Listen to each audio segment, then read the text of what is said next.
What's good, friends? In this video, I want to discuss with you all why I believe microdosing can help keep you healthy and, better yet, give you more sustainable energy throughout your day and improve or increase your motivation. And so, to break this down for you all, how much time we should be spending for exercise each week and how much time we have available to us, I want to break this down for you all in minutes. So for each week, we have 10,080 minutes available to us. So each day, that means we have 1,440 minutes. And across this whole span of a week, we should be spending a minimum of 150 minutes exercising. And that means vigorous activity, so increasing the heart rate, getting blood circulating through the body, and moving around.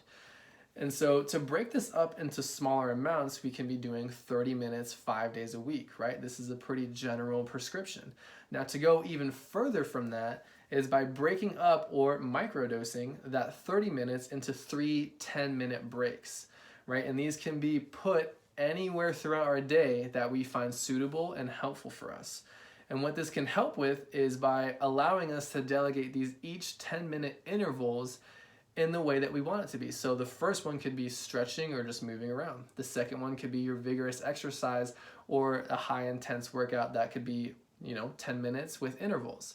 The last one could be a 10-minute walk after you after you eat dinner. Or it could be your downtime to stretch, do some yoga after you've had a long day. And the reason that I believe that this can be helpful for a lot of us is that it's going to allow us to get away from our desk and get blood circulating through the body. What I've found through doing a little bit of research is that there's a lot of things that are influencing our mental state when we sit statically or chronically, meaning for long periods of time. And so some of the benefits of breaking up or microdosing your workday with workouts could be preventing decision fatigue, right? So when we're focused on doing one task or one project for long periods of time, we're investing a lot of mental energy to do so, right? So we're still demanding a lot from our nervous system to make these executive decisions, to think critically, and to act intelligently. When we're doing that for long periods of time, this will be compromised. So our willpower or reasoning ability will be compromised when we are sitting for long periods of time trying to make executive decisions or work and think critically. Another one is it can help restore motivation and productivity, right? So when we get up and move around, we're getting blood circulating through the body and we're allowing ourselves to mentally decompress even just for 10 minutes, right? This is kind of where the term microdosing becomes more apparent. We're only doing this for a short amount of time to relieve our body of a little bit of built up tension through our mental capacity or our mental demand, right? And so prolonged attention can hinder our performance. Just to go back to that first point of willpower and decision making being compromised, when we have this demand, prolonged attention is going to be hindered. We can't focus for long periods of time on any certain task. The last one that I found is really helpful, or actually more so eye-opening, is that waking rest consolidates memory and improves learning, right? So waking rest is just another reference to giving yourself a break. This can be a more friendly term or more positive self-talk if you've seen any of my other videos about movement being medicine. This can be your self-talk of saying, you know what, this is just a waking rest.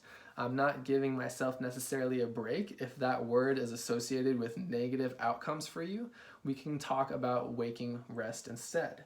And so what that will do is it improves memory formation. So while I've been working on a hard task or demanding a lot of mental energy from my body, from my brain, when we're doing this for long periods of time, we're still trying to formulate something, right? So we're trying to get more connections in our brain.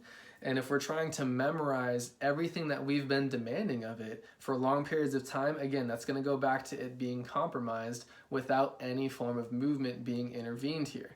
So this is where one of our microdosed workouts can come in handy, whether it, again, be yoga, be vigorous exercise through intervals. There's lots of great videos that you can find on YouTube, Instagram, through online personal training. I also have a few videos for desk stretches as well on my channel. So these are some of the benefits that you can reap just from getting up and moving and getting away from work for a little bit. And again, this is not to say that we have to spend more than 10 minutes, right? It's only 30 minutes for an entire day. So this can be very easily broken up.